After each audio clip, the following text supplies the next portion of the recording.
That night, I sat at the kitchen table, watching Richard, the husband I had trusted for 30 years, come home after a so-called dinner with colleagues. He walked in, looking tired, tossed his jacket onto the sofa, loosened his tie, and collapsed onto the bed without even showering. Within minutes, his snores filled the house. I got up and quietly cleaned up the mess he left behind. Jacket, wallet, phone, old laptop. The phone screen was still lit up, showing a new email. I frowned. Richard had always hated email, always saying, "Barbara, this tech stuff is too much trouble. I just like to make a phone call." And yet now, there was an email. Just one short line. "You were amazing today, Daddy." My blood ran cold. Daddy? Who would call him that? I scrolled down looking for more clues, but there was nothing except a strange email address full of random characters. A chill ran straight down my spine. I quickly set the phone back in place, my heart pounding like a thief caught red-handed. I kept tidying up. While sorting through Richard's dirty laundry, I found a restaurant receipt from Austin. That same night, he had told me he was meeting clients in Houston. The bill was for 2 people, with a bottle of expensive red wine and 2 steaks. I couldn't even remember the last time Richard had taken me out like that. Maybe more than 10 years ago, back when I opened my first bakery. Who had he gone to dinner with in Austin while lying to his wife?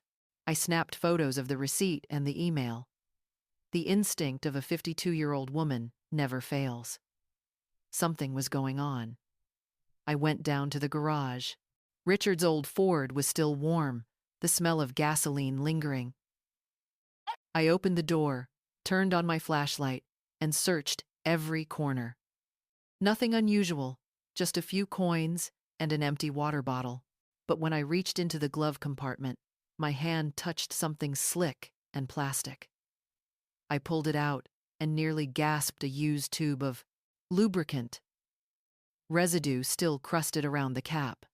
We hadn't been close in a long time. Richard always claimed he was tired, that age had taken away his desire.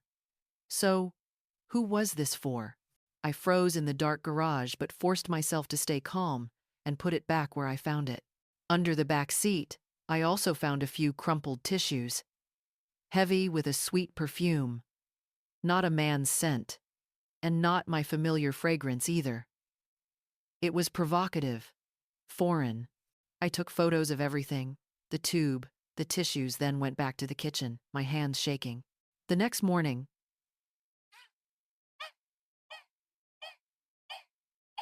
I made breakfast like always. Fried eggs, toast, and strong black coffee, the way Richard liked it. He sat down, took a sip of coffee, and rasped, "Big meeting today? I'll be home late." I forced a smile and simply said, "All right, take care." Inside, I wanted to scream. Where? With who? Austin again? But I held back. As soon as he left for work, I knew I needed the truth. I thought of Linda, my best friend since high school. Last year, she had mentioned a private investigator named Mr. Harris, known for handling infidelity cases. I called Linda right away. "Linda, can you help me get in touch with Harris? I need to know the truth." She went silent for a few seconds before asking, "Barbara, did Richard do something?" I sighed. I don't want to say much over the phone. I just need to know. An hour later, I received a message from Mr. Harris, arranging to meet at a small cafe in downtown Dallas. The cafe was tiny, with worn wooden tables and the smell of freshly roasted coffee beans. I sat in a corner booth. Harris walked in, a man around 58, short and stocky, wearing a light blue shirt, sharp eyes behind his glasses. I handed him a USB stick with the photos I had taken. The strange email, the Austin receipt, the tube of lubricant, the tissues. "This is all I have," I said, my voice trembling. "I'm not sure, but I think Richard is cheating." He nodded, flipped, through the photos and carefully jotted notes in a small notebook. I understand, Mrs. Barbara.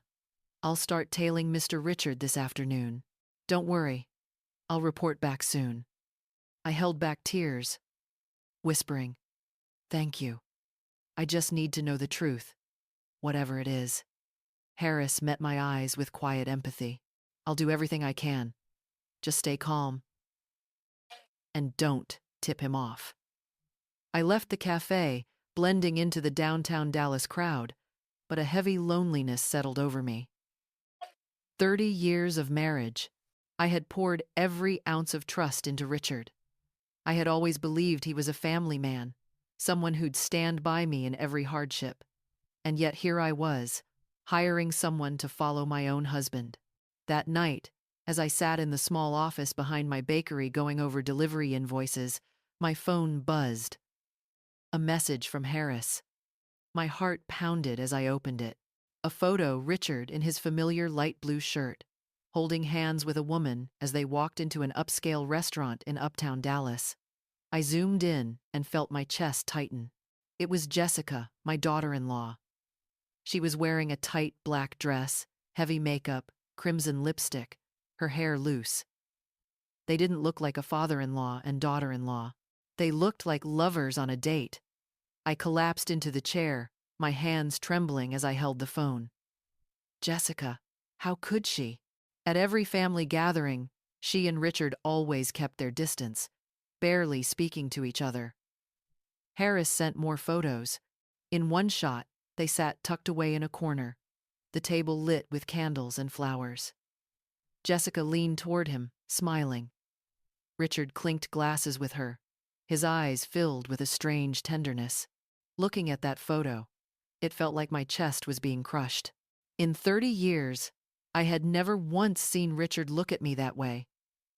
Not even when we were young, when I was just a Texas girl with long hair and a radiant smile. Near midnight, Harris sent me a video. I slipped on my headphones, hit play. My hands shaking so badly I nearly dropped the phone. In the video, Jessica leaned in and whispered something in Richard's ear that made him laugh. Her voice was syrupy, sweet. Her eyes sparkled under the restaurant lights. Then they stood up and left. Richard gallantly opened the car door for her, as if she were a lady of honor, and he, her perfect lover. I watched it over and over. Each time felt like another stab to the heart. Jessica, the daughter-in-law. I had treated like a daughter, the one I had taught to make our family's special condensed milk flan. And Richard, the man I gave my life to, the man I built a family with. What had they been doing behind my back? Behind Michael's back, my son. I saved every photo and video to a USB, carefully noting the date, time, place, even the restaurant's name. My hands worked like a machine, but my mind was chaos. I didn't want to believe. I couldn't believe Richard and Jessica could be so vile. But the proof was right there in front of me. I sat in my bakery, surrounded by the sweet smell of pastries, but it all felt like it was crumbling down. I thought of the early days, when Richard used to help me haul flour sacks, when we laughed together in that tiny kitchen. Now it all seemed like a distant memory. The next morning, I was in the bakery's small kitchen, with an order list from a big hotel in downtown Dallas. The smell of flour and vanilla, usually so comforting, felt hollow that day. As I finished signing a delivery invoice, my phone buzzed in my apron pocket. I wiped my hands, my heart tightening when I saw it was a message from Mr. Harris. Just one short line. "I'm sending more evidence." I took a deep breath, trying to steady myself, but my hands still shook as I opened the message. A flood of photos appeared. The first one, Richard in his familiar gray shirt, stepping out of a law office near Clyde Warren Park. At his side was Jessica, wearing a beige business dress, hair tied back, oversized sunglasses covering half her face. They walked close together. Too close not like father-in-law and daughter-in-law, but like lovers. The next photo, The two of them standing in front of a four-star hotel, glass doors gleaming, golden signage above. I zoomed in, searching desperately for some detail to deny what I was seeing, but there was nothing. They were too natural, too comfortable together. Then came a short video Harris had filmed from afar, but clear enough to show Richard and Jessica on the third-floor balcony of the hotel.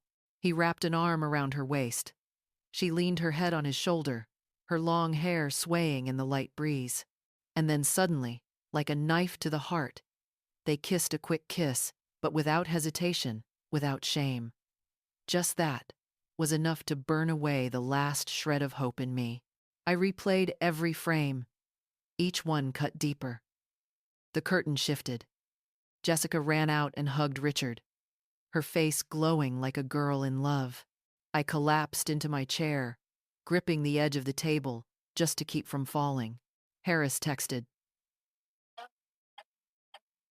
They rented a room in the afternoon. Looks like they'll spend the night. I'll keep watching. I read and reread his words, my throat tightening as if gripped by a hand. Just hours earlier, Richard had texted me, "Barbara, I won't be home tonight. Meeting a potential international client. Get some rest, sweetheart." The same sweet, caring tone he had always used. But now I knew it was nothing but a smooth lie. Potential international client. He was at a four-star hotel with our own daughter-in-law. I opened my external drive, carefully saving each photo, each video. Every time I pressed save, I stared at the image as if to make sure I wasn't dreaming. In the video, Richard's gaze on Jessica was tender. The way he stroked her hair reminded me of more than 20 years ago when he used to do that to me. Back then, we were young, and I believed love was forever.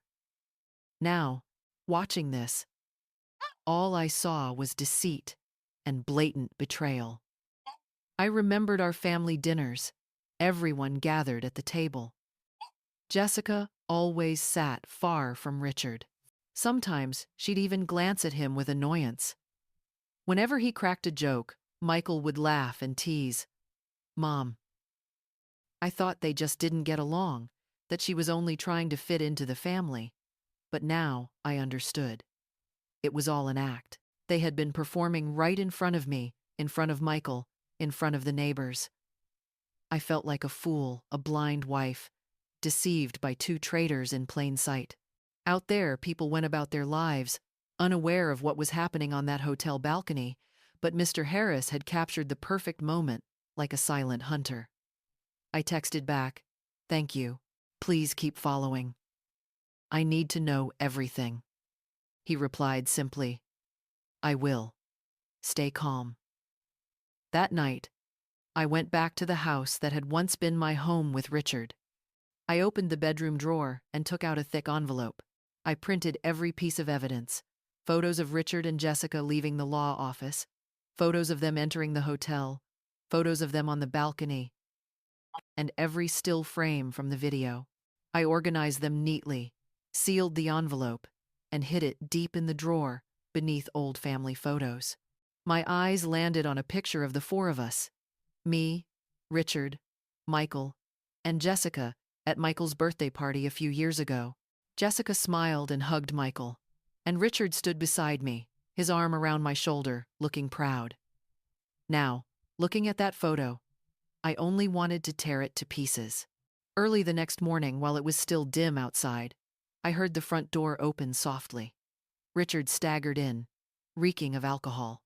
"Those clients were tough, Barbara," he grumbled, eyes bloodshot like he'd been up all night. "I had to drink a lot. I'm exhausted." I stood in the kitchen, with a glass of water, watching the performance he put on it. Felt like someone rubbing salt into an old wound. I answered calmly, as always, "Get some rest. You have work tomorrow." A few minutes later, his snoring started again, steady, as if he had never betrayed me, never gone to a hotel with my daughter-in-law. When I was sure he was fast asleep, my phone buzzed. It was Mr. Harris calling. His voice was low, almost a whisper, as if he feared being overheard. "Miss Barbara, I recorded their conversation in the hotel parking lot. I used specialized equipment. They didn't notice. I'll send it now. My heart raced, but I only said, "Thank you, Harris. Send it to me." A few minutes later, an audio file arrived. I put on my headphones, sat down at the table, and hit play. Jessica's voice came first, cool, ambitious. "Papa, push that fake contract. I want to own the whole bakery chain soon. I want that old hag out of your house." It felt like a punch to the chest. I gripped the phone. Then Richard's voice, deep, confident. "Those papers? Barbara doesn't need to know. Leave it to me. She trusts me." It was like a blade twisting. They hadn't just betrayed me. They were planning to steal everything I had built. The bakery chain, the sweat, the tears, the sleepless nights baking batch after batch, the days spent driving all over Dallas, delivering orders to keep our reputation. It was all mine. Richard had never needed dough, never stood behind the counter, never signed contracts with hotels. Now he and Jessica intended to strip me of it all, to drive me out of the home I had made into our family's nest.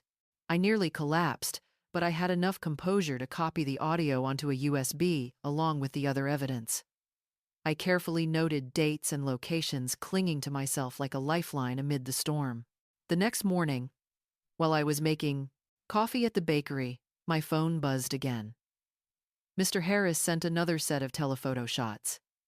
In them, Richard and Jessica sat in his car with a thick stack of documents in front of them. Jessica held a red pen, methodically marking pages. Richard sat beside her. "It seems they want to use a contact at the notary to transfer ownership. I'm looking into it further." I zoomed in on the photos. Though the writing on the papers was blurry, I knew for certain these were not routine business documents. They were plotting to steal my work step by step. I sat among the trays of fragrant pastries, feeling like the world was collapsing. I opened the audio file again and listened to every word. "That old hag deserves it." That was how Jessica referred to me. I remembered the day she first joined the family, when I taught her to make the flan from our family recipe.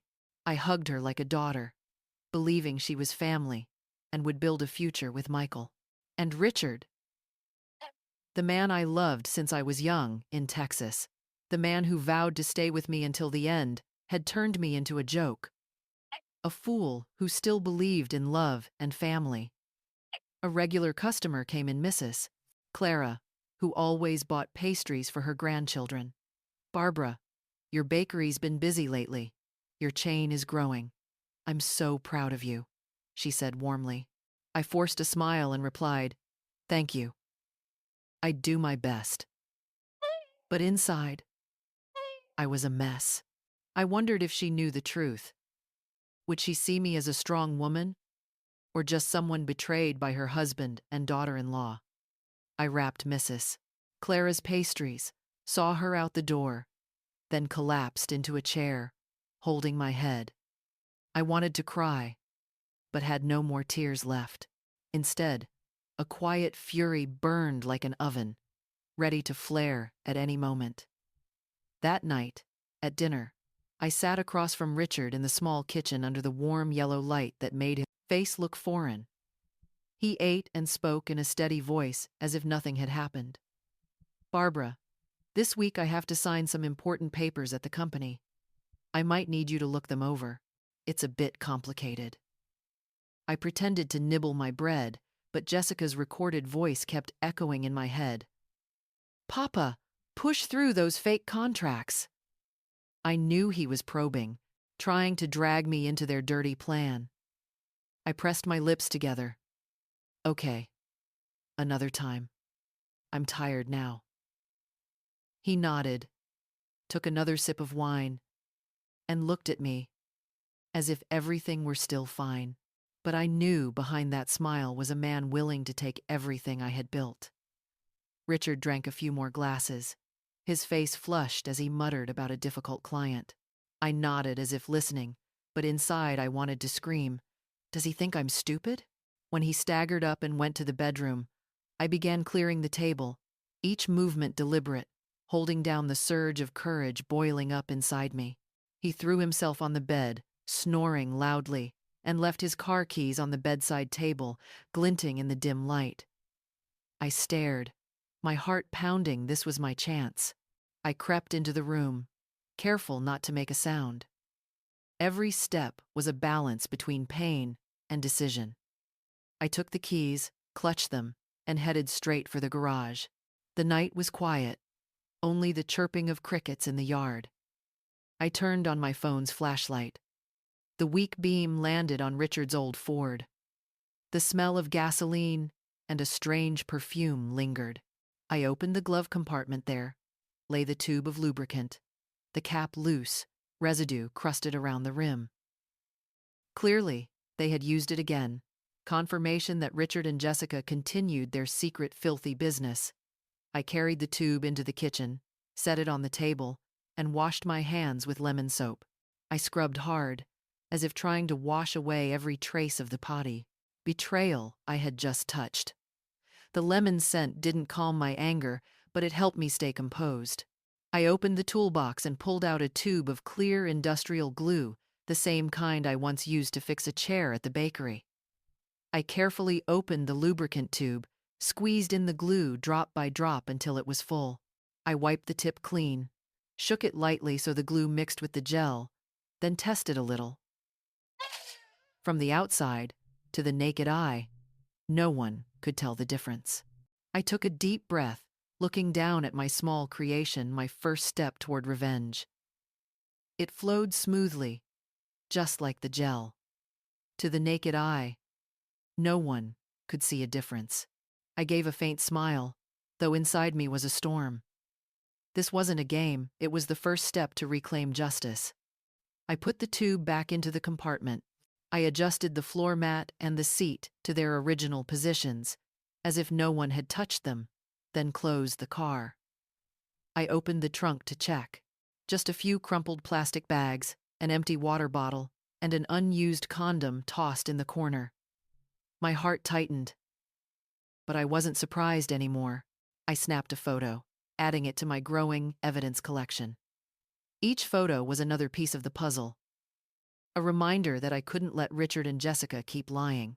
Back inside, I placed the keys back where they belonged, next to Richard's alarm clock.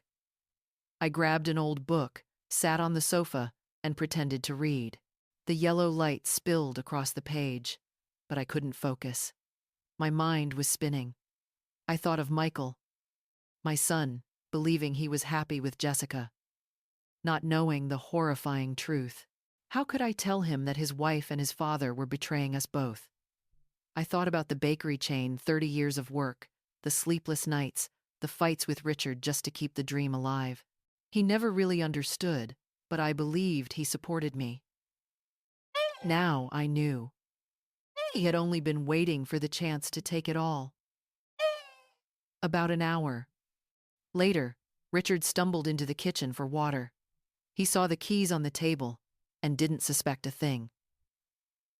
I smiled. Not yet. Just reading a little. Drink your water and get back to bed. He nodded, drank, then shuffled back to the bedroom, snoring again. I looked at him as if he were a stranger. The man who once promised to stand by me to the end was now plotting to destroy everything I cherished. But he had no idea I had already begun my counterattack. At dawn, I got up. The first light of the day slipped into the bakery. I went into the kitchen as usual, kneading dough, cooking flan, making pastries for a big hotel order. I pressed the dough hard, pouring my anger into each motion. When I came back for breakfast, I forced a calm face. Richard was already up, sipping his black coffee. I served eggs and bread, then said evenly, "Richard, tomorrow I have to go to Austin to sign a contract with a new partner. I'll probably be home late. You'll need to manage dinner yourself, okay?" I glanced at him. He looked up, surprised, but in his eyes there was something not worry, but relief. "Big contract?" He took my hand, his voice feigning tenderness. "Don't worry, just go. I'll take care of everything." but the flicker in his eyes, the slight curve of his lips, like a weight, had been lifted, stabbed right through me. He wanted me gone, and I knew exactly why. I smiled, nodded. Thanks. I'll call if I'm running late. He took another sip of coffee, then stood up, saying he had to get to the office early. As he walked out, I noticed he had left his phone on the table. The screen lit up with a missed call. The name showed clearly. JJ. My heart pounded. Jessica Johnson, I was certain.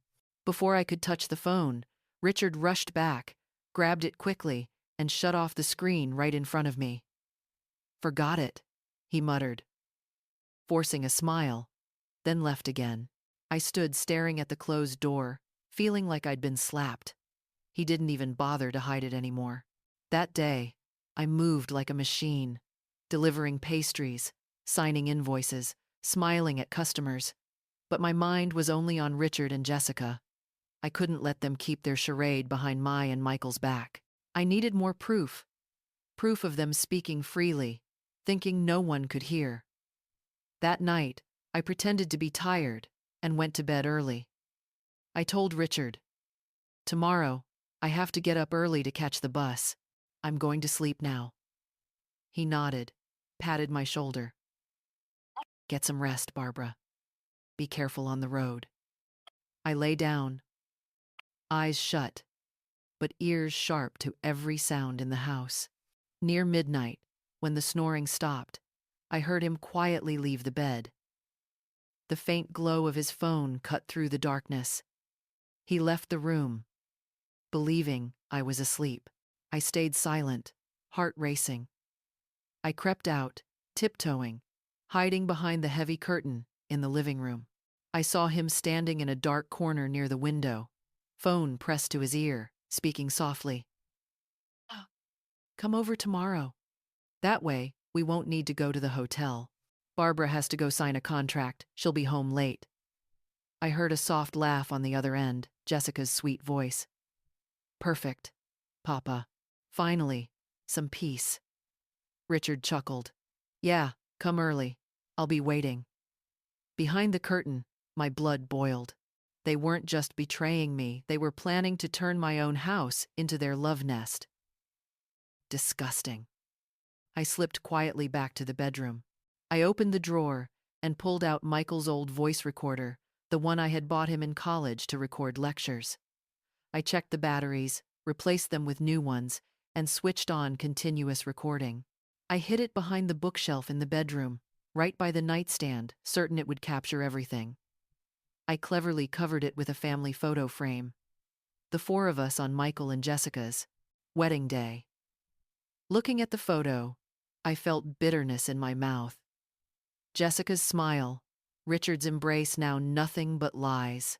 Before going back to bed, I checked the recorder one last time, adjusted the frame to cover it well. Then I lay down, pretending to sleep. Richard came back into the room, threw himself onto the bed, and snored as if nothing had ever happened. But I, my eyes wide open in the dark, I set the alarm earlier than usual. I closed my eyes not to sleep, but to wait for the next step of my plan. I got up at 5 a.m. The sky still dark, only the streetlight shining faintly through the window. The house was silent, except for Richard's steady snoring. I sat in the kitchen, holding a cold cup of coffee, staring at the pan of oil I had set on the stove. That was the final step of the plan, a simple smoke trap, but enough to expose the truth. I tied a thin string to the ignition button of the gas stove. I pulled the string close to the window and tied it to a weight, an old coffee can I had found in the cupboard. All it would take was one pull. The flame would hit the oil, thick black smoke would pour out, enough to make the neighbors panic. I cracked the kitchen window so the smoke could escape. I tested it with one short pull. Streams of smoke curled upward like a warning. I shut it off quickly, checked everything again carefully, leaving no trace for Richard to suspect. I put on my coat, grabbed a large bag, and pretended to head out. Before leaving, I gently shook him awake. "I'm heading to the bus station now," I said calmly. "I have to sign a contract. I'll probably be home late." He opened his eyes groggily. "Yeah, be careful on the road, Barbara. Call me if you need anything." Then he buried his face back into the pillow and went back to sleep. I stood looking at him, the man I once loved and trusted now lying there, unaware of the exposure waiting for him. I turned away, heart heavy but steps firm toward the door.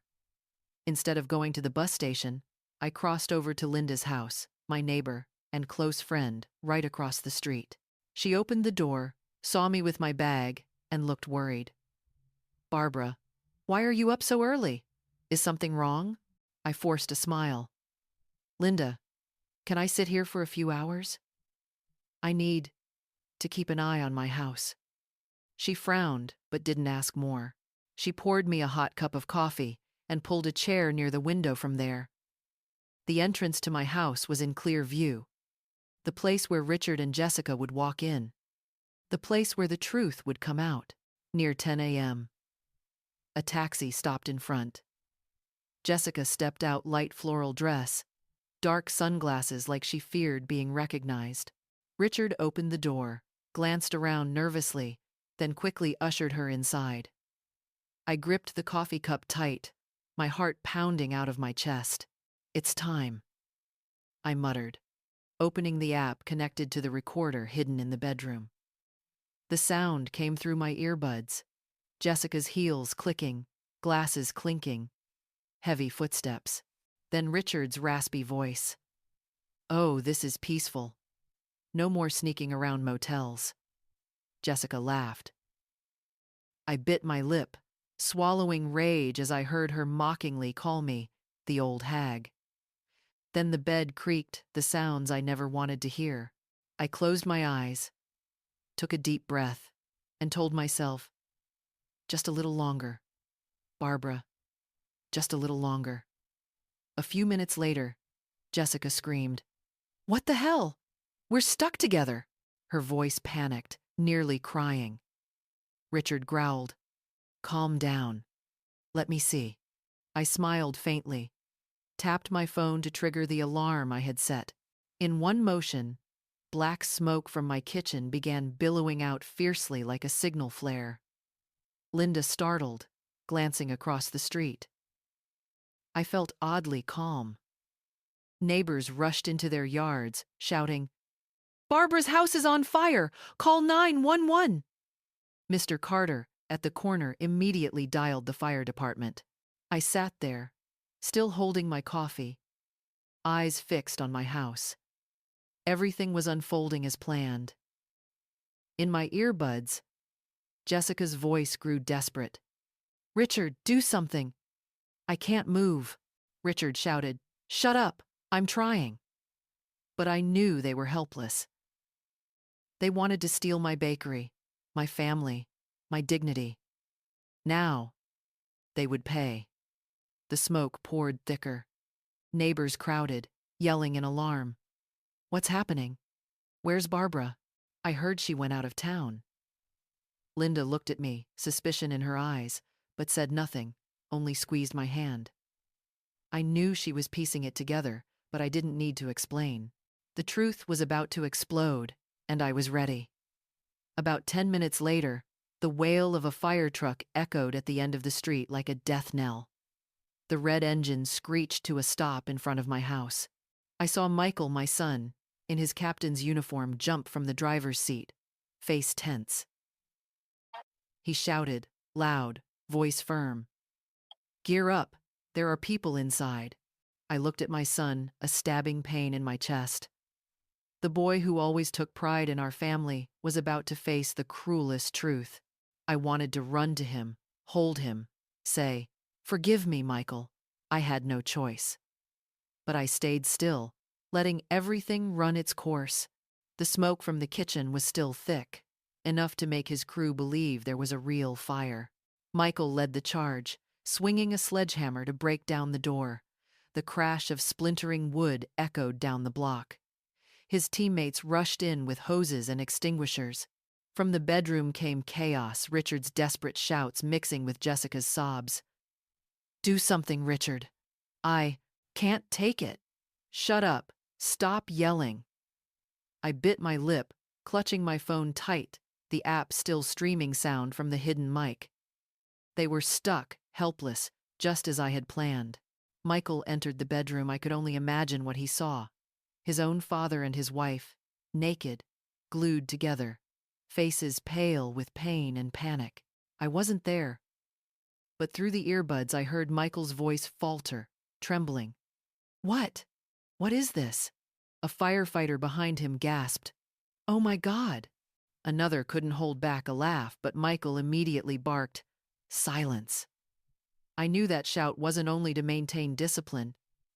It was his last attempt to cover the searing pain in his chest. The humiliation was exposed not just to Michael, but to the entire fire crew and the whole neighborhood. A firefighter ran out to report, Captain, the smoke's under control. Looks like just a small kitchen incident. But Michael didn't respond. I imagined him frozen, staring at the scene in that room. Neighbors crowded in, pushing to the doorway, pointing, whispering. What's going on? It's Richard and Jessica. God, how could they? Linda stood beside me, quietly raising her phone to record, panning toward Richard and Jessica writhing on the bed, faces twisted with pain and shame. She looked at me, her eyes filled with both pity and anger. Barbara, you knew about this, didn't you? I didn't answer, only gave a slight nod. My eyes fixed on the doorway. Michael stepped out of the bedroom. I heard his boots thumping against the hardwood. In my earbuds, Richard's hoarse voice screamed, Get everyone out! Close the door, Michael! But it was too late. The truth had burst open right here in Dallas, inside my very own home. The whole neighborhood stood there, eyes full of contempt, whispers like lashes of shame. Father-in-law with his daughter-in-law caught red-handed, a man shouted. Poor Barbara, how could it come to this? Another sighed. After a few seconds of hesitation, the firefighters had no choice but to act. They wrapped a bedsheet around Richard and Jessica to cover them, then carried them out on stretchers. Amid the noise, I could still hear Jessica's broken sobs. Please, help me. I can't take this anymore. Richard only groaned weakly. Don't let anyone see us. But the entire neighborhood had seen. Disgusted stares, mocking laughter, disappointed shakes of the head. They were carried out wrapped in thin sheets, while the murmurs grew louder. So humiliating. Father-in-law and daughter-in-law, disgusting. God. Filthy. The crowd still filled the doorway as the ambulance siren wailed and pulled away. Among the chatter came bursts of cruel laughter. Mr. Carter, the gossip, shouted, What a show! Can't believe the world has two shameless people like that. A woman shook her head, whispering to the person beside her. Poor Barbara. Feigning shock as if I had just rushed back from the bus station. Michael stood motionless in the yard, arms hanging loose, face pale as death. His crew avoided his eyes, quietly packing up equipment. I knew he wasn't only shattered by seeing his father and wife stuck together in bed, but also by being betrayed by the two people he loved most. I wanted to run and hold him, apologize for letting him witness it.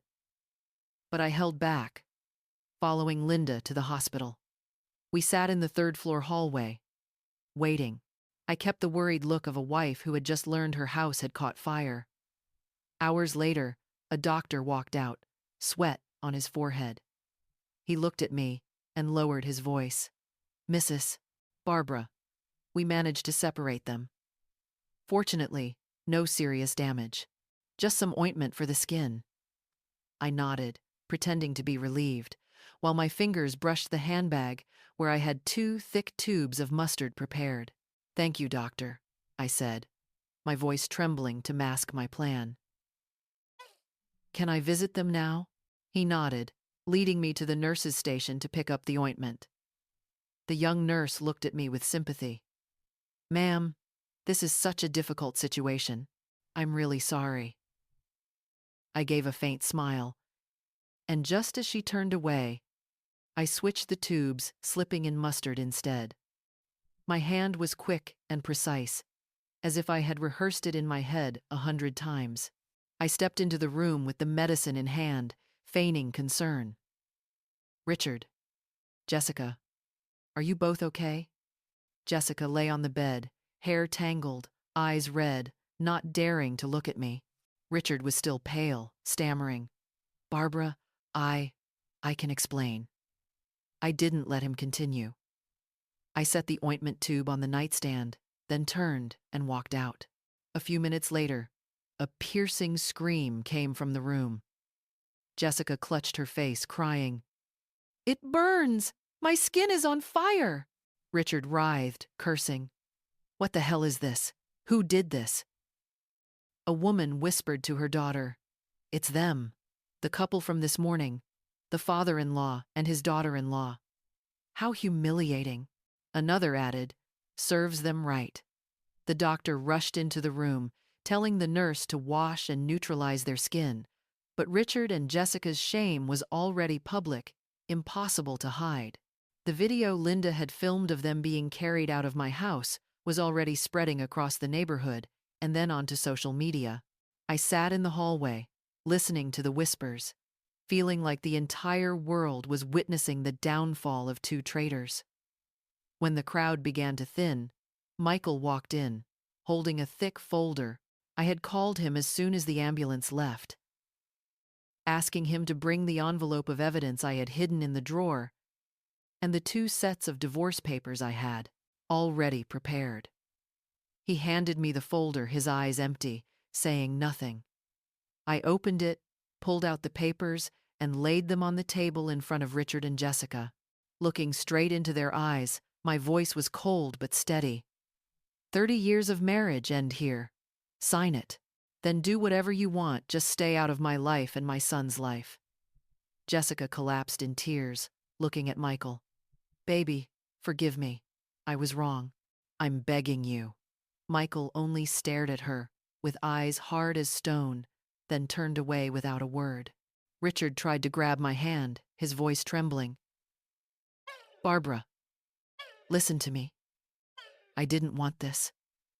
I yanked my hand away, cutting him off. "Don't say another word, Richard. This path, you chose it." He cried out in despair. "Barbara, please." But the nurse stepped in and reminded us, "Keep it quiet. This is a hospital." I turned away without looking back. In the hallway, I saw Michael leaning against the wall, his head buried in his hands. I went to him, placed my hand on his shoulder, but he didn't lift his head. "Mom," his voice hoarse, "why did it have to be Dad? Why did it have to be her?" I didn't answer, just held him tight, sharing his pain with my own. In that moment, I knew Richard and Jessica had lost everything: dignity, marriage, and their filthy plans. But Michael and I had also lost a family. I could only hope that, with time, we might find peace again. A few weeks after the scandal, my bakery was busier than ever. The bell on the door never stopped ringing. Customers came and went with smiles and compliments. "Barbara, you're so strong," Mrs. Clara said, carrying a bag of freshly baked flan. "The whole neighborhood is proud of you for the way you protected your family business through all that filth." I smiled and thanked her. Everyone called me the strong woman, but only I knew that strength was born from the shattered pieces of my heart.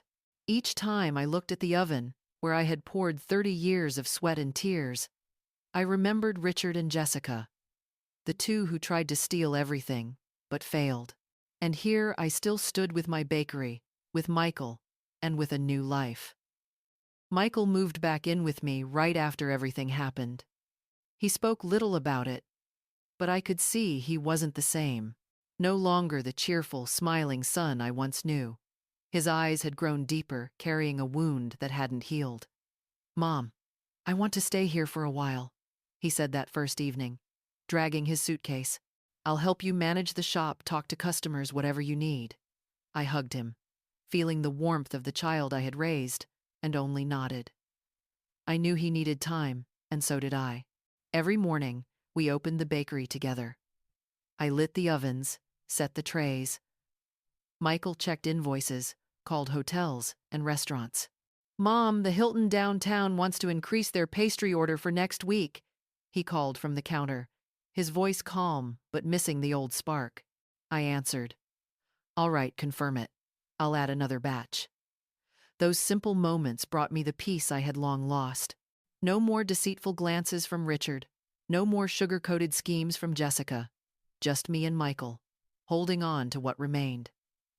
Dinner now was just the two of us.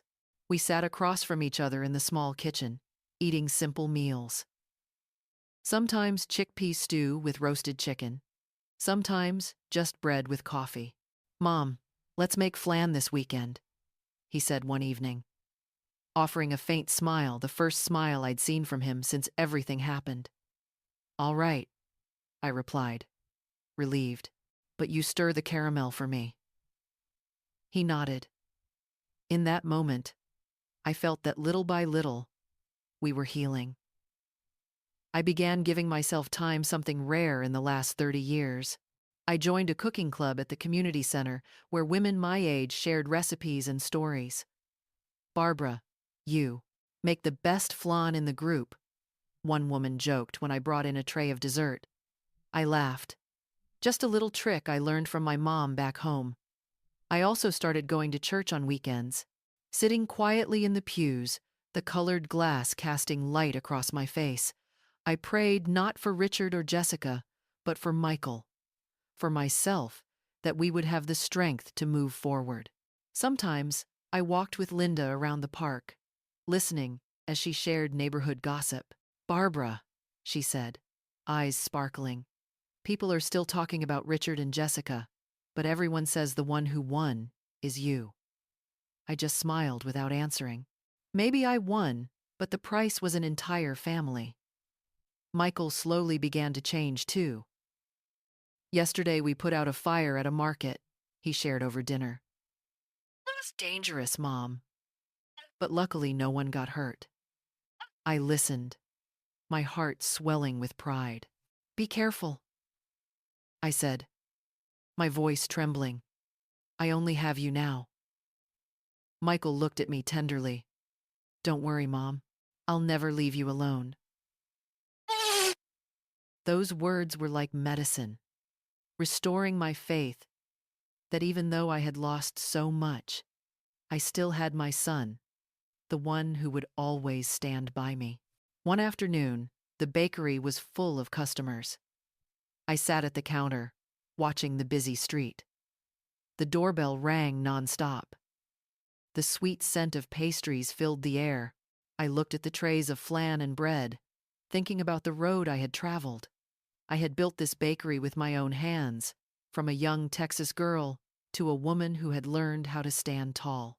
Richard and Jessica wanted to take it all, but they failed. I kept the bakery, I kept Michael, and most importantly, I kept myself. In the end, I realized something bitter yet powerful. Family isn't just where we are born, it's what we choose to preserve. Love and trust can be betrayed, but courage and dignity can never be stolen. Michael and I lost a family, but we found the truth, found ourselves, and built a new home from the broken pieces. Perhaps the biggest lesson in all of this is that sometimes letting go is not failure. It's the only way to move forward with dignity. And maybe each of us has faced such a choice at some point. What about you? If one day you discovered betrayal within your own family, would you choose forgiveness or walk away to reclaim your peace? Share your thoughts below, because maybe your story could be the light that guides someone else who feels lost.